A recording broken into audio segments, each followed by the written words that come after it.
Bienvenue une fois de plus dans notre journal télévisé de Magnificat.tv consacré à l'actualité de l'Église.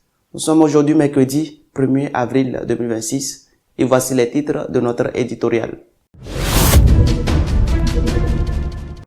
Le pape a demandé aux évêques français d'être généreux avec les fidèles qui demandent la messe traditionnelle et il a affirmé que la division est une blessure grave. Dans ses commentaires au concile, le pape a rappelé que la hiérarchie de l'Église est d'origine divine et que les évêques doivent être des hommes et gouverner. Le pape a visité la principauté de Monaco et a défendu la nécessité d'une justice sociale et de défendre la vie de la conception à la mort. Le pape a nommé directeur de la Banque du Vatican un ancien PDG d'une filiale du groupe Rothschild qui comprenait la Suisse, la France, l'Angleterre et Israël. Monseigneur Moutsaïet des Pays-Bas a mis en garde les évêques allemands contre le risque très grave que représente pour l'Église dans leur pays son comportement actuel. Dans une lettre adressée aux évêques français, le pape a demandé qu'ils soient généreux pour permettre la messe traditionnelle, parce que sa répression a causé beaucoup de douleur. Dans un message adressé à la conférence épiscopale française, réunie en assemblée plénière à Lourdes, le pape a exprimé sa préoccupation pour la douloureuse blessure qui s'ouvre dans l'Église autour de la célébration de la messe et a encouragé les prélats à rechercher des voies d'intégration pour les communautés liées à la liturgie traditionnelle. La littéralité du texte rompt avec les messages agressifs qui émanaient du Vatican dans la dernière époque et reconnaît l'enrichissement spirituel sincère pour beaucoup de personnes. Il utilise même le terme Vetus Ordo utilisé par Benoît XVI.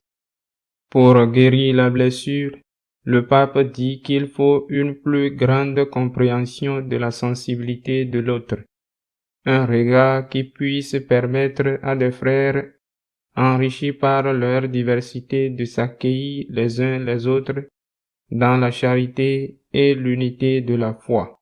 Que l'Esprit Saint vous suggère des solutions concrètes qui permettent d'inclure généreusement les personnes sincèrement attachées au Vetus Ordo dans le respect des orientations voulues par le Concile Vatican II en matière de liturgie.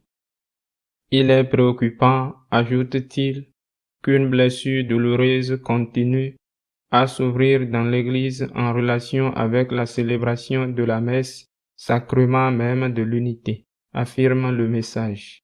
Le choix des mots est significatif. En qualifiant la fracture liturgique comme une blessure dans le sacrement de l'unité, Léon XIV situe le problème non pas sur le terrain des préférences esthétiques, mais au cœur même de la communion ecclésiale. En ce qui concerne la crise des abus, le message exhorte à persévérer dans la prévention et à maintenir l'attention de l'Église envers les victimes, tout en demandant que les prêtres coupables d'abus ne soient pas exclus de la miséricorde et fassent l'objet d'une réflexion pastorale.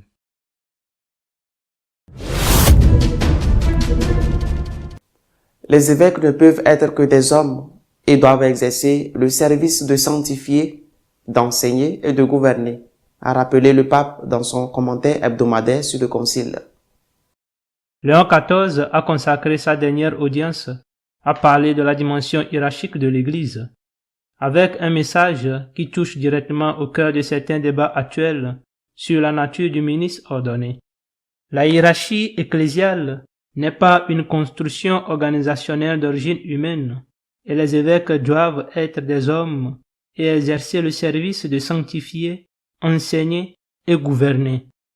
Le pape s'est montré catégorique en rejetant toute lecture purement sociologique ou fonctionnelle de la structure ecclésiale. Le concile enseigne que la structure hiérarchique n'est pas une construction humaine qui sert à l'organisation interne de l'Église comme corps social, mais qu'elle est une institution divine qui a pour but de perpétuer jusqu'à la fin des temps la mission que le Christ a ordonnée aux apôtres. Le pape a souligné que le concile distingue entre le sacerdoce commun des fidèles, dérivé du baptême, et le sacerdoce ministériel ou hiérarchique, transmis par le sacerdoce de l'ordre. Tous deux participent à leur manière à l'unique sacerdoce du Christ. Mais ils s'ordonnent l'un à l'autre à partir d'une différence que le concile qualifie d'essentielle et non simplement quantitative ou de degré. Léon XIV a rappelé que le document conciliaire s'arrête à 3 degrés de l'unique sacrement de l'ordre, l'épiscopat, le presbytérat et le diaconat.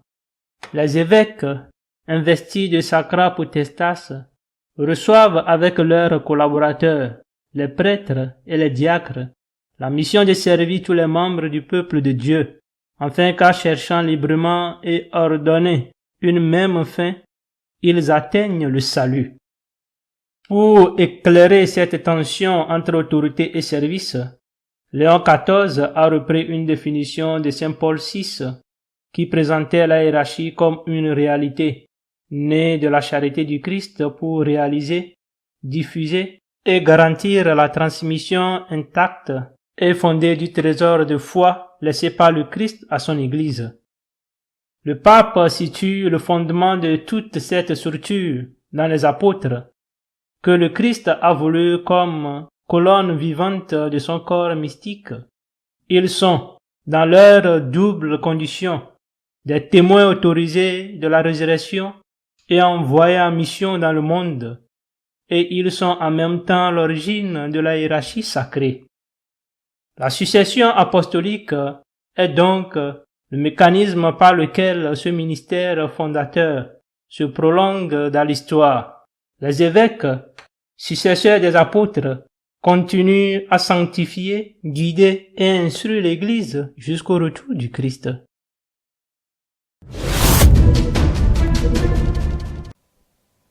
Léon XIV a effectué une visite à Monaco, au cours de laquelle il a défendu la justice sociale et le respect de la vie depuis la conception jusqu'à la mort naturelle. Léon XIV, premier pape à visiter Monaco depuis près de 5 siècles, a complété samedi son 2e voyage apostolique par une journée intense au cours de laquelle il a demandé à la petite principauté méditerranéenne de mettre sa richesse au service de la justice, de défendre la vie humaine depuis sa conception jusqu'à sa fin naturelle, et se purifier des idoles du pouvoir et de l'argent qui, avertit-il, nourrissent les guerres qui ensanglantent le monde. À l'héliport, il est accueilli par le prince Albert II et la princesse Charlène. Au palais du prince, le pape se présente comme le premier parmi les successeurs de l'apôtre Pierre à visiter la principauté de Monaco dans les temps modernes et développe une réflexion sur la vocation de la petitesse. Dans la Bible, comme vous le savez, les petits marquent l'histoire. Léon XIV a interpellé une communauté où beaucoup occupent des postes d'influence considérables dans le domaine économique et financier, et a rappelé que chaque bien placé entre nos mains a une destination universelle, une exigence intrinsèque de ne pas être retenu mais redistribué. L'horizon du royaume de Dieu, a-t-il affirmé, bouleverse les configurations injustes du pouvoir, les structures de péché qui creusent des fossés entre pauvres et riches, entre privilégiés et rejetés. Le pape a confié à la principauté, par le lien si profond qui l'unit à l'Église de Rome, la tâche d'approfondir la doctrine sociale de l'Église et d'élaborer de bonnes pratiques locales et internationales qui manifestent sa force transformatrice. Dans la cathédrale de l'Immaculée Conception, devant la communauté catholique, le pape a demandé à la communauté catholique d'annoncer l'évangile de la vie, de l'espérance et de l'amour, et de porter la lumière de l'évangile afin que soit défendue et promue la vie de chaque homme et de chaque femme depuis sa conception jusqu'à sa fin naturelle. L'Église, disait-il, doit devenir l'avocate de la vie. Un ancien PDG du groupe bancaire Rothschild a été nommé directeur de la Banque du Vatican, Institut des œuvres de religion. Il avait dirigé quelques-unes des principales filiales. L'Institut pour les œuvres de religion, IA, connu sous le nom de Banque du Vatican, a annoncé la nomination du financier luxembourgeois français Poli au poste de nouveau président de son conseil de surveillance. Poli prendra ses fonctions après la réunion du conseil prévue le 28 avril 2026, au cours de laquelle les comptes pour l'exercice 2025 seront approuvés. François Poli a plus de 3 décennies d'expérience dans le secteur financier européen, avec une trajectoire liée à la banque institutionnelle, au financement public et à la gestion de grandes structures bancaires. Sa consolidation est arrivée à la tête de la Banque internationale à Luxembourg, BIL, l'une des principales entités du Grand Boucher. De 2011 à 2016, il a été PDG et président, dirigeant le processus de restructuration de la banque. La projection internationale de François Poli s'est consolidée dans le banque Edmond de Rothschild, l'une des branches de la famille centrée sur la banque privée et la gestion de grands patrimoines, et avec un profil plus discret et réservé. Depuis juin 2021, il a exercé en tant que PDG du périmètre suisse et président du comité exécutif d'Edmond de Rothschild Suisse, se situant au cœur de la gestion opérationnelle du groupe. Sa responsabilité s'étendait à un réseau de filiales en Europe et sur d'autres marchés, y compris Monaco, Israël, le Royaume-Uni et la France, avec une participation au conseil d'administration et au comité clé, notamment dans les domaines du contrôle et des risques. Son départ a été formalisé en mars 2023. La version officielle la présente comme une évolution naturelle vers des fonctions de conseil indépendant, tout en maintenant un lien partiel avec le groupe. Cependant, des informations de la presse économique ont mis en évidence d'éventuelles divergences stratégiques internes, une hypothèse non confirmée publiquement par l'entité.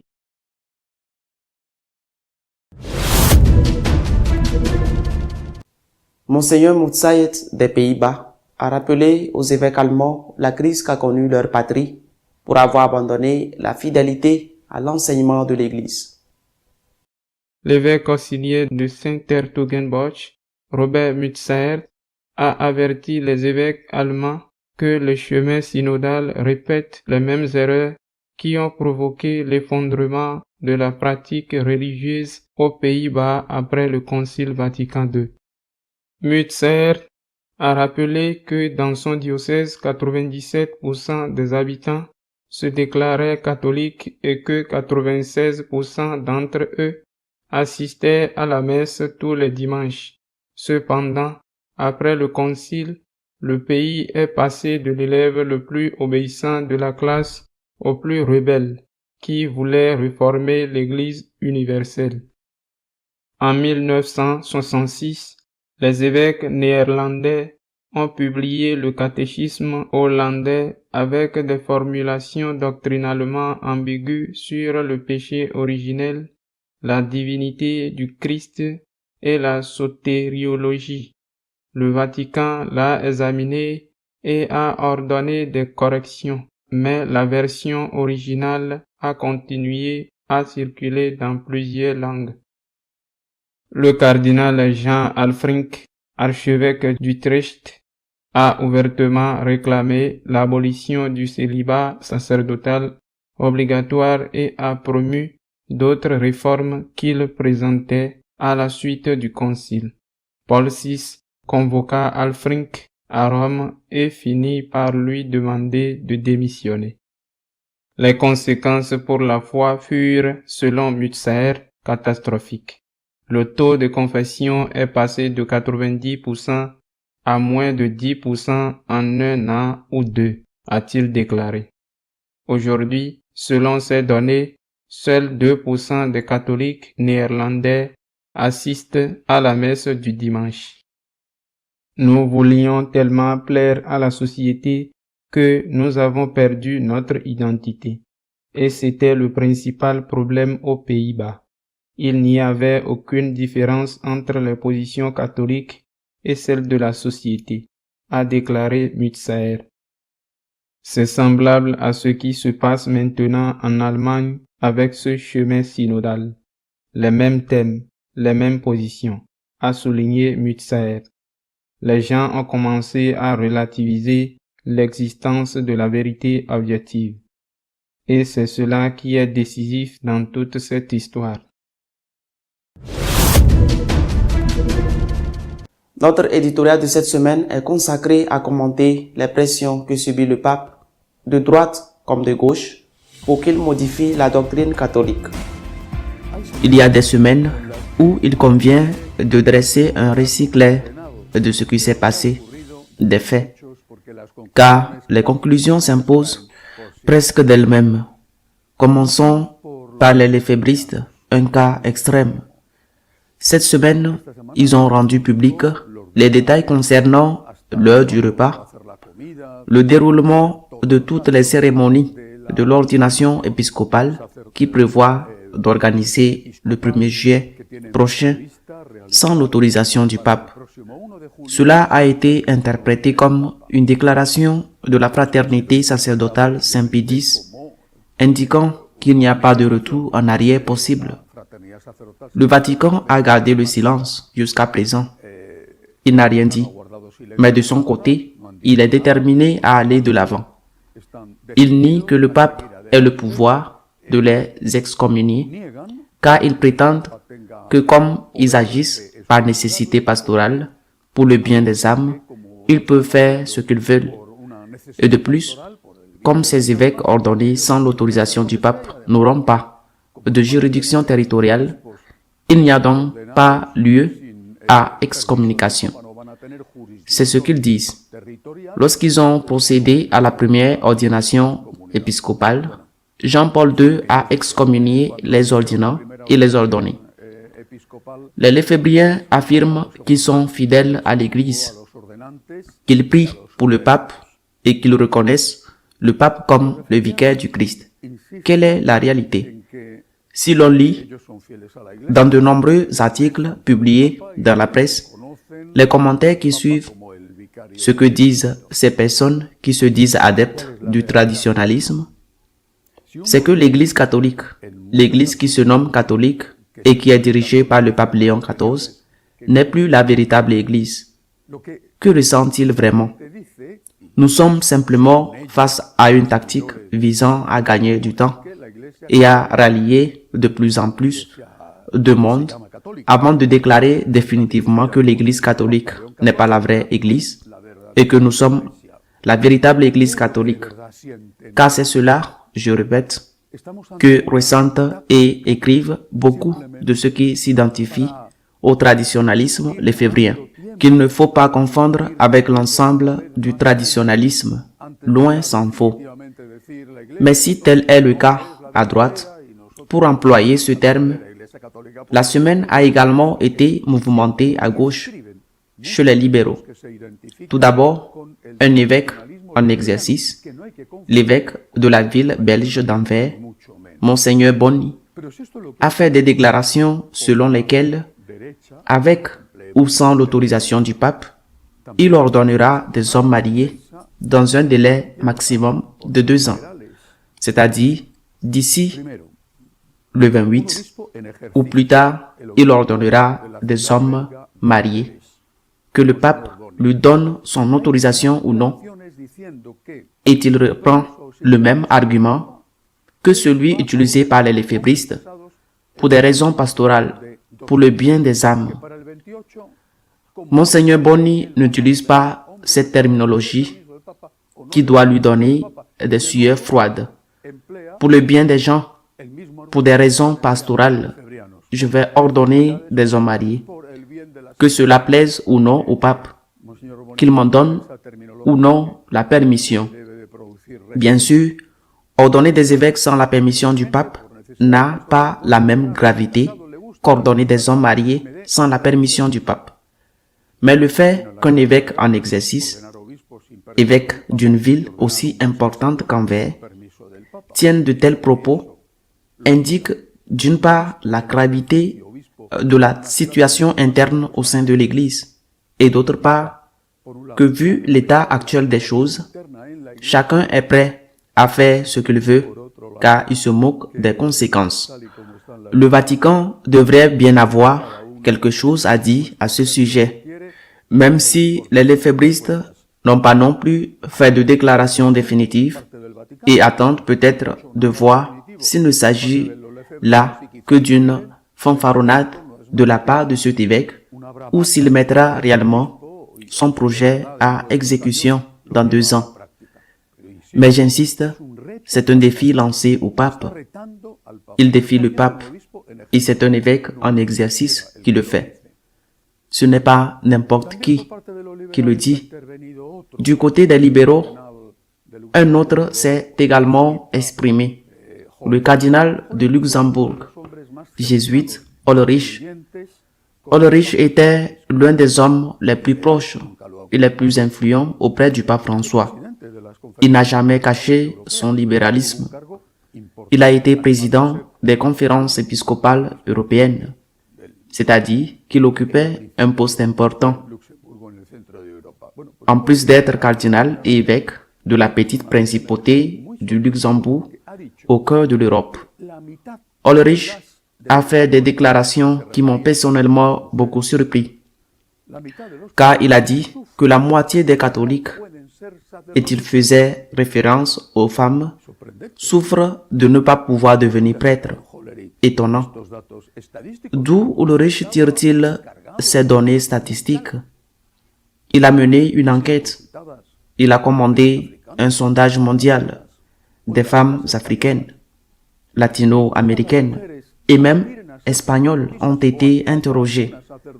Est-ce que toutes les femmes aspirent à devenir prêtres? Ou est-ce qu'il y a des femmes prêtres? Je le répète, cela me laisse stupéfait. Où est l'étude statistique qui affirme cela? Je connais bien sûr de nombreuses femmes catholiques pratiquantes qui non seulement ne veulent pas elles-mêmes devenir prêtres, mais qui ne veulent pas non plus qu'il y ait des femmes prêtres. Généraliser ainsi, dire que toutes les femmes catholiques veulent devenir prêtres ou veulent qu'il y ait des femmes prêtres, eh bien, je le répète, où est l'étude statistique qui confirme cela? Mais il a en plus ajouté, il a dit que lorsqu'il se rend dans les paroisses, on suppose qu'il s'agit de celles de son diocèse ou dans des paroisses où on l'invite à se rendre quelque part dans le monde. Il dit que lorsqu'il se rend dans les paroisses, 90% et qu'il interroge les femmes, 90% d'entre nous constatent qu'elles veulent le sacerdoce féminin. Il s'agit sûrement d'une mauvaise traduction. J'ai lu le texte traduit en espagnol. Je n'ai pas lu l'original, mais dit qu'il consulte les femmes et employer le nous, c'est un peu risqué. Heureusement qu'il n'a pas dit 90% d'entre nous. Mais s'il consulte les femmes et dit nous, peut-être fait-il référence à ceux qui consultent les femmes, c'est-à-dire à lui-même et aux prêtres. Je le répète, d'un point de vue grammatical, je ne comprends pas. Mais a-t-on vraiment mené une étude auprès des luxembourgeoises selon laquelle 90% d'entre elles souhaiteraient devenir prêtresses ou voir des femmes prêtres, évêques ou papes? Où est cette étude? Et les 10% qui ne le souhaitent pas, n'ont-elles pas de droit? Et puis, surtout, nous en sommes arrivés au point où l'Église doit décider de sa morale, de sa liturgie, de son enseignement dogmatique en fonction des sondages. Si 55% le veulent, il faut l'approuver. Si 90% le veulent, il faut l'approuver. Tout d'abord, j'insiste, c'est faux. Cela n'existe pas. C'est un mensonge de dire que la moitié des catholiques, c'est-à-dire toutes les femmes catholiques, veulent des femmes prêtres ou veulent elles-mêmes devenir prêtres. C'est un mensonge. Où est l'étude qui affirme cela? Je doute qu'une telle étude existe, même en ce qui concerne les luxembourgeoises. Mais même si elle existait, l'Église ne peut pas modifier sa liturgie, sa morale, sa doctrine en fonction de l'opinion publique, en fonction de ce que disent les gens, en fonction de ce que dit un sondage, qui, je le répète, n'existe pas, et qu'un cardinal puisse tenir de tels propos. Eh bien voilà, comme je l'ai déjà mentionné à propos de Monseigneur Boni, cela montre bien la gravité de la situation et aussi le niveau intellectuel, qu'a dit que les choses doivent changer en fonction de ce que pense la population. Cela en dit long sur la conception de l'ecclésiologie que l'on a, ainsi que sur la conception de la manière dont l'Église doit être gouvernée.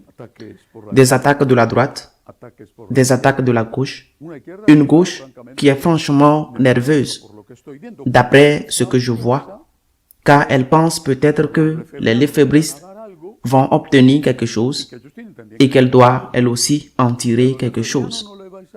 Et vous n'allez pas donner la communion aux lefébristes, mais vous devez nous accorder le sacerdoce féminin.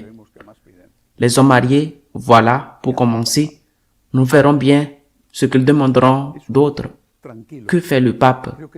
C'est un homme calme. Je crois que c'est la définition la plus exacte de lui. C'est un homme calme. Il n'est pas pressé. Il ne se précipite pas.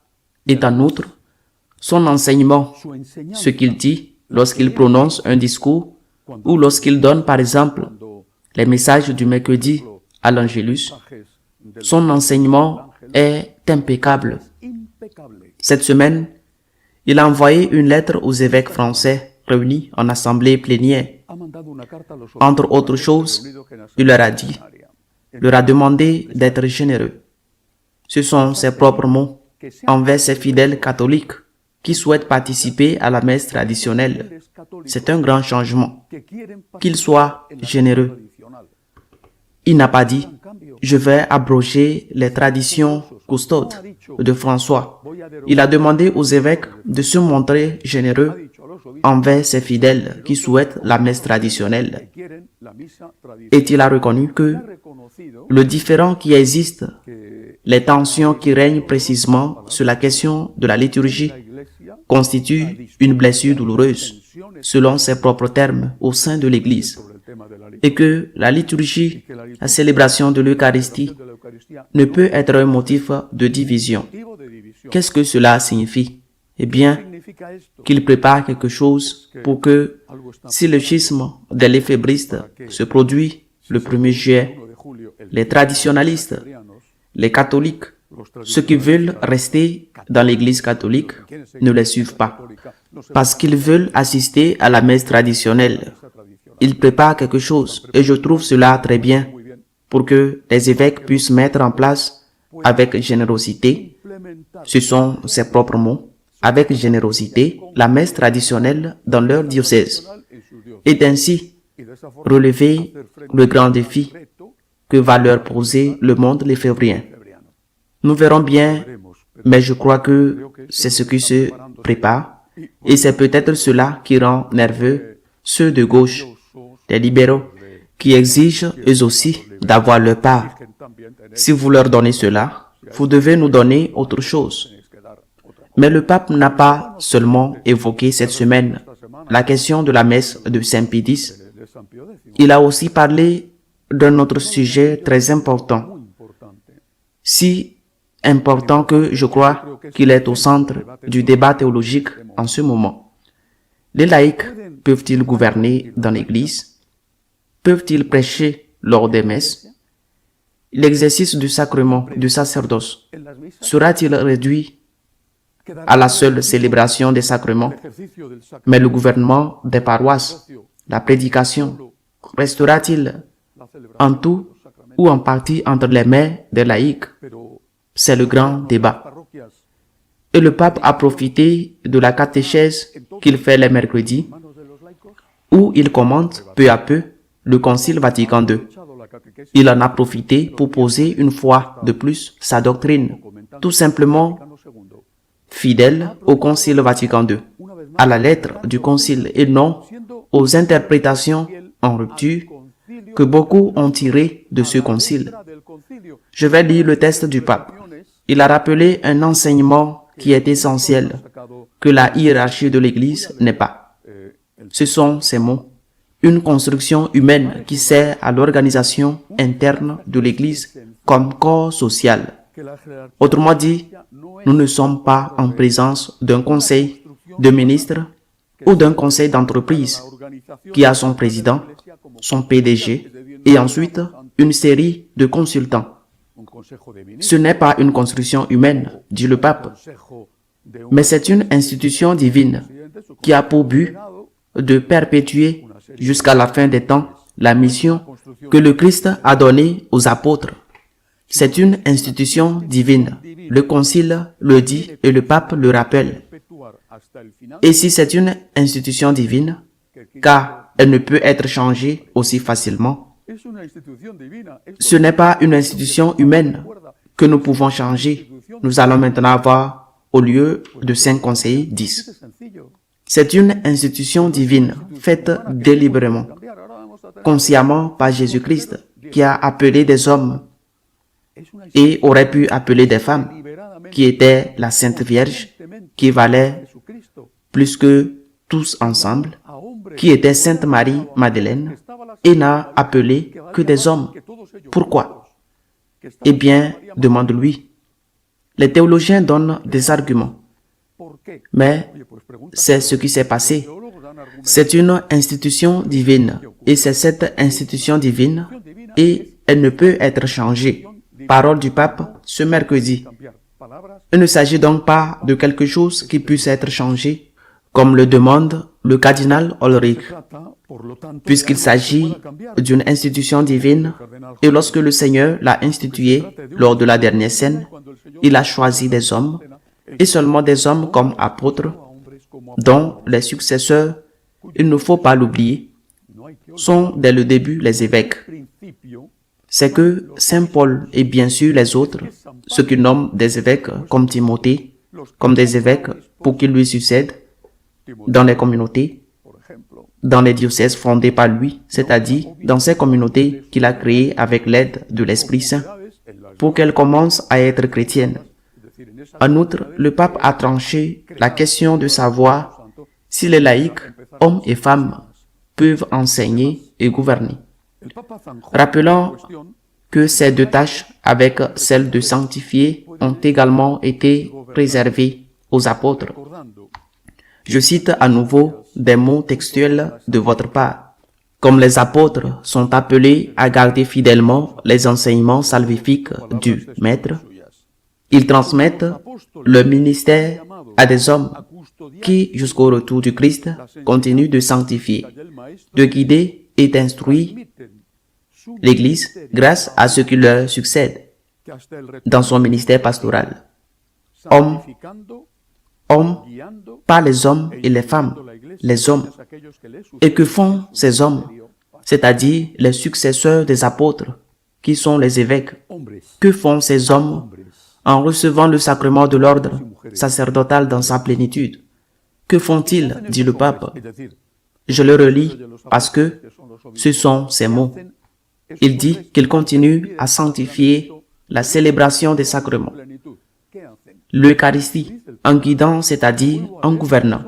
Et ainsi firent les apôtres, tous, et aussi les évêques, et en instruisant l'Église grâce à ceux qui lui succèdent dans son ministère pastoral, sanctifié, gouverné et instruit par décision divine, est réservé aux hommes, successeurs des apôtres, c'est-à-dire aux évêques qui ensuite demandent à leurs collaborateurs, les prêtres, de les aider dans cette tâche de sanctifier, de célébrer les sacrements, de guider, gouverner les paroisses et d'enseigner, non seulement prêcher l'humilité, mais s'assurer que les catéchèses données dans les paroisses sont conformes à la doctrine de l'Église.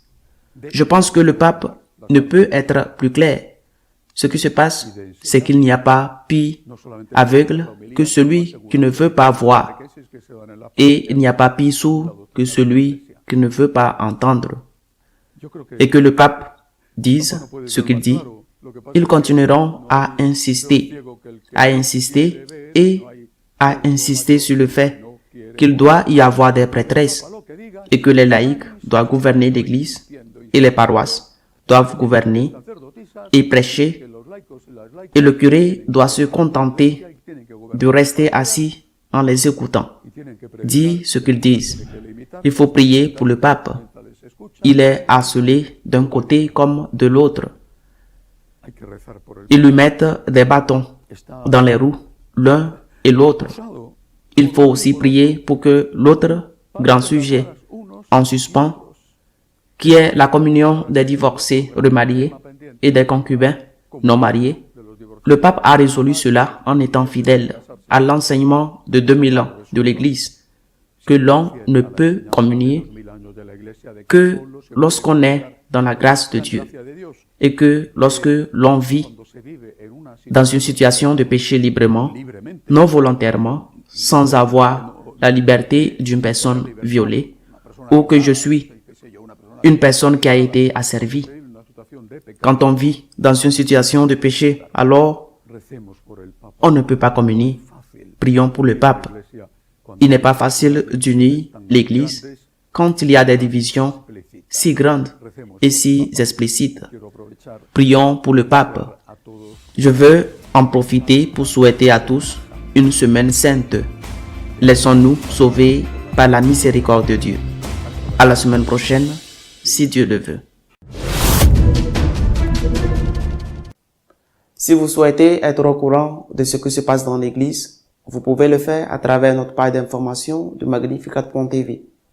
Nous continuerons à vous tenir informés de ce qui se passe en elle. À la semaine prochaine, si Dieu le veut.